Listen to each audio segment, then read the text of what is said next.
Welcome to China in Focus. I'm Tiffany Meyer. Our top story, Beijing deploying military vessels near Taiwan and Japan, more than 100. It's Beijing's most aggressive military flex in the region to date. Taiwan's president warning that China is ramping up military aggression toward the island. That's as satellite images reveal Beijing expanding air and naval sites that could be used in an invasion. President Trump brokers a peace deal between two African countries. Agreements on critical minerals also signed. U.S. and Chinese officials discuss moving the Trump-Xi trade agreement forward. That's as Trade Representative Jamieson Greer says that the U.S. should probably trade less with China. Chinese e-commerce giant Temu is facing fresh legal heat in the U.S., Arizona filing a lawsuit alleging the platform steals user data and deceives shoppers.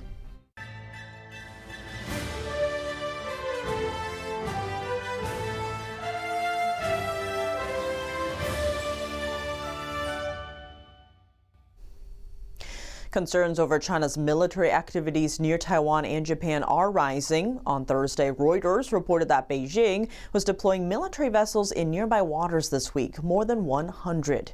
It's Beijing's largest maritime show of force in the region to date. Here's what Japan's defense minister had to say on Friday. China has been expanding and intensifying its military activities around Japan. While we maintain a high level of vigilance regarding China's military movements and continuously gather and analyze information, we refrain from commenting on each specific case. Satellite images show a Chinese naval group sailing through the Philippine Sea east of Taiwan. It's unclear where they're headed. The group includes a helicopter landing dock and two destroyers. It looks like a large-scale military drill, but China hasn't announced any such activity. China's aggression seems to be bringing Taiwan and Japan closer together. On Friday, Taiwan's premier said he was very moved by Japan's Prime Minister Sanai Takaichi's recent remarks on Taiwan's security. Takaichi said China invading Taiwan would be a direct existential threat. She added that Japan would consider intervening militarily. This has led to China and Japan's worst diplomatic clash in years. Here's Taiwan's premier. They represent justice and peace. We are also extremely grateful to Prime Minister Takaichi and to the Japanese government and people for continuing to uphold this justice and peace under such strong pressure. Cho added that many Taiwanese are now planning trips to visit Japan as a show of gratitude and support.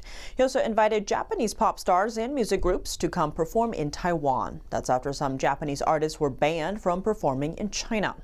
The Chinese Communist Party views Taiwan as its own territory and has always threatened to take the island by force. Taiwan's government rejects Beijing's sovereignty claims. Taiwan's President William Lai saying Wednesday that China is ramping up military aggression toward Taiwan. He said China's military drills targeting Taiwan are becoming increasingly frequent and intense. Beijing is now projecting power deeper into the Indo-Pacific, a region long dominated by the U.S. and Western navies. Back on China's east coast, the regime has been carrying out major infrastructure expansion, according to the Wall Street Journal. The developments range from a large new base for amphibious warships to a mega airport that's a short boat ride from a Taiwanese island. How will the new development aid a potential Chinese invasion of Taiwan? NTD's Juliet Song has the details.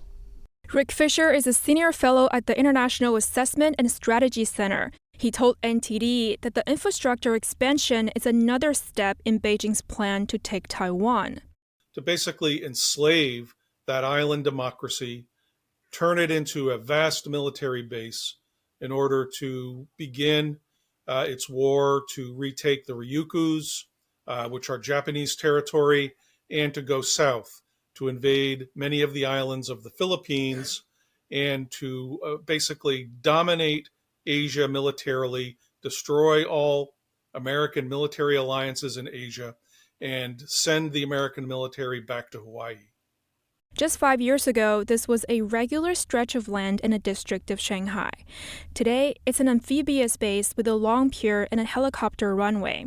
Well, Shanghai and the Pudong area are going to be major logistics support and jump-off points for any maritime and airborne invasion of Taiwan. The base can accommodate ships capable of carrying 5,000 troops. Colin Coe, a maritime security expert, told the Wall Street Journal that the base's size suggests it's designed for wartime use. Further south, China has expanded a naval base in Yueqing Bay, adding new piers that can accommodate more ships. Nearby in Fujian province, directly opposite Taiwan, is a new helicopter base. Military helicopters taking off from this base could transport troops to Taiwan. It could also be used in an assault on Penghu Islands, a key Taiwanese archipelago. China has also expanded an international airport in Xiamen. The facility is a boat ride away from Kinmen, a frontline Taiwanese island. Another airport in the northern Taiwan Strait has built a new runway. This would allow more aircraft to operate there.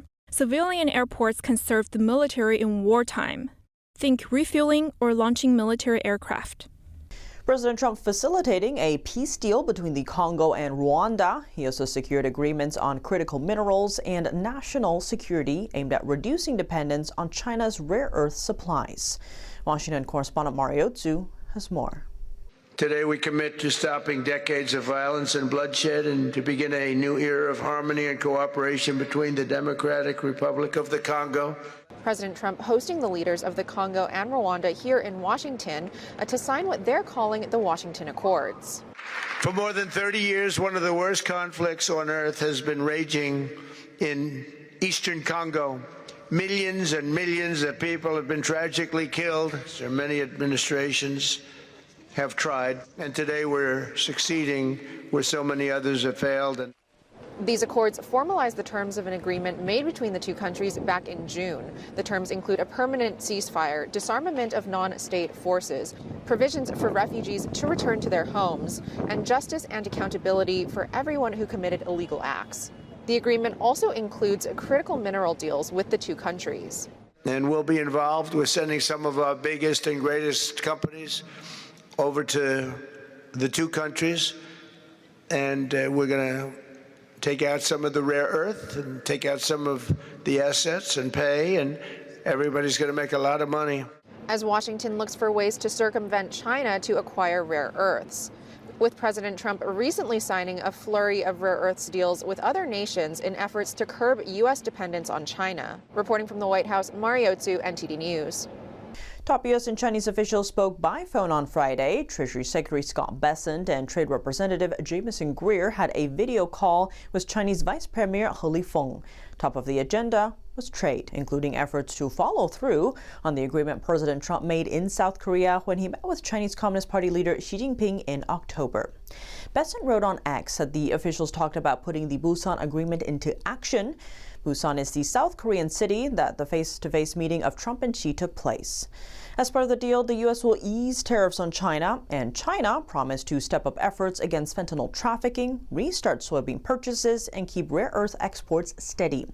Bessent said in a post that the implementation of the deal was going well. He added, quote, "I also reaffirm the United States' commitment to continued engagement with China." One day before the call, Trade Representative Jamieson Greer said the U.S. would likely need to trade less with China.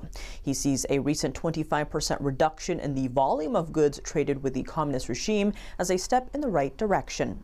His comments come a day after Treasury Secretary Scott Bessent said China was ready to honor its trade commitments, including the purchase of 12 million metric tons of soybeans. New legal trouble for Chinese e-commerce giant Temu. Arizona is suing the online retailer over alleged data theft and consumer deception. State Attorney General Chris Mays has filed a consumer protection lawsuit. Temu and its parent company PDD Holdings are accused of violating the Arizona Consumer Fraud Act by illegally mining data. The lawsuit alleges Temu's app contains hidden technical features that allows it to access a user's phone and potentially control parts of the device. Temu is also accused of misleading shoppers with fake reviews and knockoff products. The suit claims Temu has counterfeited some of Arizona's best-known brands, including Fender guitars and Arizona Cardinals football gear. Chinese AI tool DeepSeek has a built-in kill switch. It activates when users ask topics Beijing doesn't like Falun Gong or the Uyghurs, two groups suffering severe suppression under the communist regime.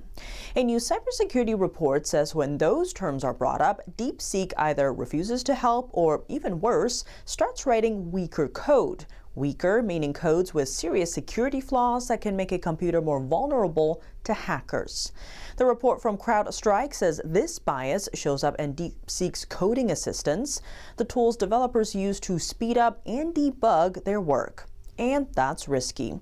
If people use that flawed code without realizing it, they could be opening themselves up to cyber attacks. The vulnerability is baked in. Next, we have the latest on the 3-week-long criminal trial of Linda Sun. Sun served as a senior aide to former New York Governor Kathy Hochul and her predecessor Andrew Cuomo. She was a trusted advisor on China affairs, but now she's accused of acting at Beijing's directive in exchange for financial kickbacks. Sun has pleaded not guilty.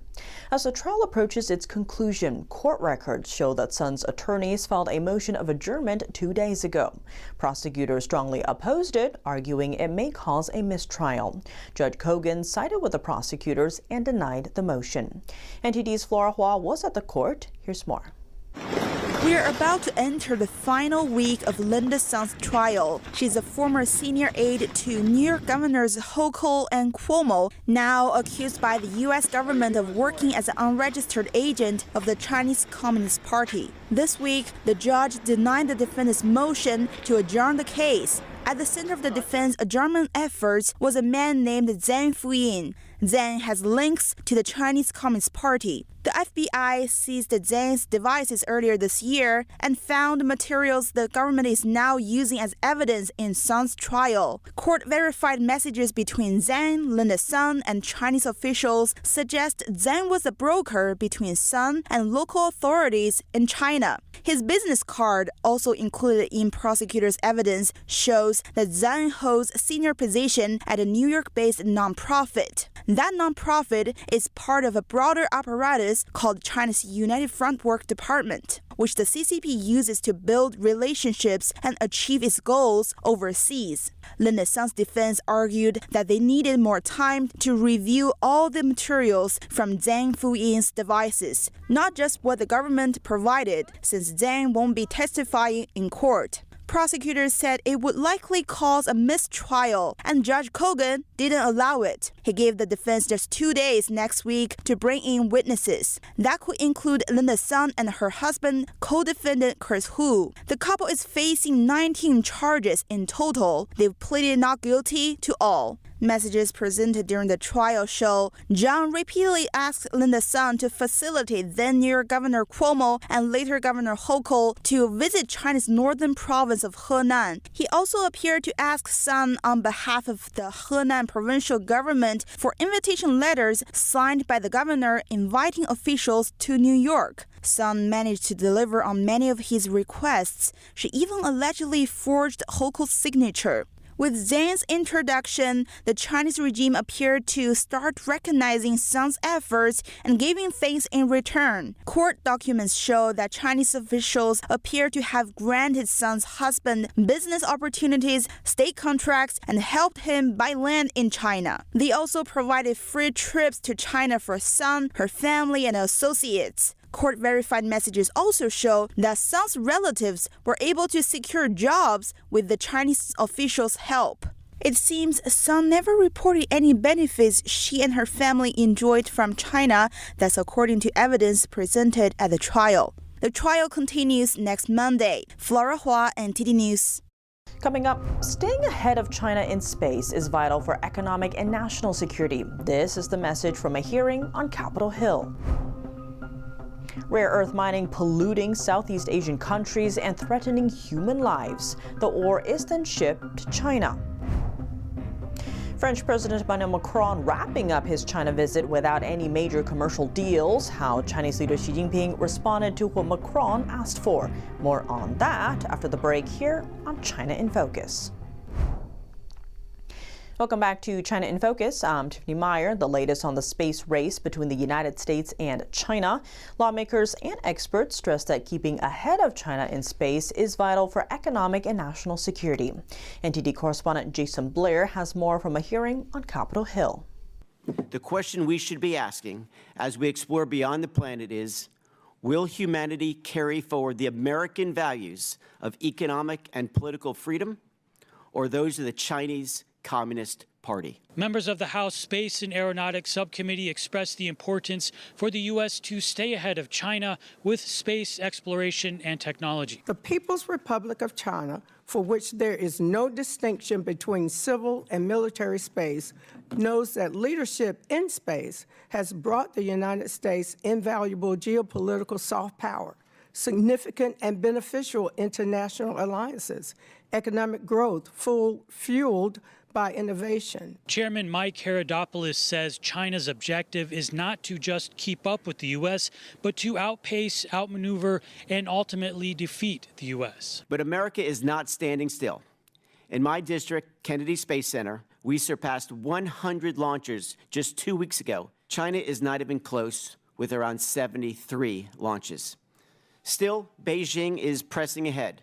Their plans include landing their astronauts on the lunar surface by 2030 and constructing research base on the moon's south pole by 2035. Subcommittee ranking member Valerie Fushi says that how the U.S. navigates China's ascending space capabilities today has an impact on every American. Our banking, communications, weather prediction, agriculture, natural resource management, and national security, for example, all rely on space systems. One expert witness says that space, from the Chinese Communist Party's view, boosts all parts of China's national power. Military, economic, diplomatic, political, scientific and technological, even cultural. Other experts shared their thoughts and recommendations. We have many advantages over the PRC, structural advantages that we can use to maintain our edge.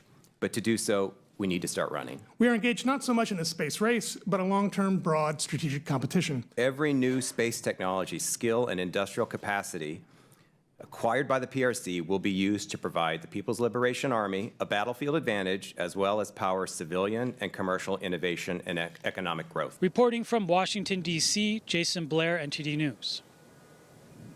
China sources rare earth ores from Southeast Asia, processes them, and exports them to other countries, or instead chooses to weaponize them as leverage against the West. What does it mean for other Asian countries? Pollution from rare earth mining in Myanmar is tainting rivers in Southeast Asia, threatening farmers, fishermen, and entire ecosystems downstream. One study found more than 2,400 mines across mainland Southeast Asia, many of them illegal and unregulated, and they could be releasing deadly chemicals into the waterways. For most of her life, 59-year-old farmer Tip Kamlu has irrigated her fields in northern Thailand with the waters from the Kok River. It flows down from neighboring Myanmar before joining with the Mekong River that cuts through Southeast Asia. But authorities in April warned residents to stop using water from the Kok because of contamination concerns. Since then, Tip has been using groundwater to grow pumpkins, garlic, sweet corn, and okra.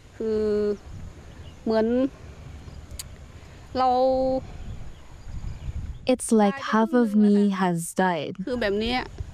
When the river became like this, we couldn't use the river water, the water crops, or for anything. If we use it on vegetables, people won't buy them. I just want those responsible to help take care of it. The contamination isn't just hurting farmers, it's devastating fishing communities too. 48-year-old Sawat Kewadam, an artisanal fisherman from the riverside village of Bansob Kok, says he can barely catch fish from the river. If the Mekong River could speak, it would say it wants to cry. The water keeps rising and falling. There are no fish. The river would cry and so would we.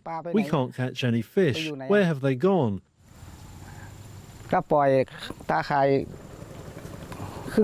I just cast my net across half the Mekong and didn't catch a single one. Before there were always some. Now where have they gone?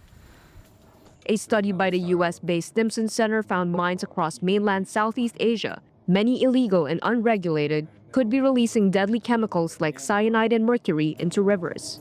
Brian Eiler is a senior fellow at the center. This story started with the impacts of only 2 rare earth mines on the Kok River system. Those rare earth mines were in Myanmar. Our research is showing that there are scores of tributaries of major rivers like the Mekong, the Salween, the Irrawaddy, and rivers in Vietnam that are likely highly contaminated. And this story is not known, so the extensiveness and the scale is something that's striking to me.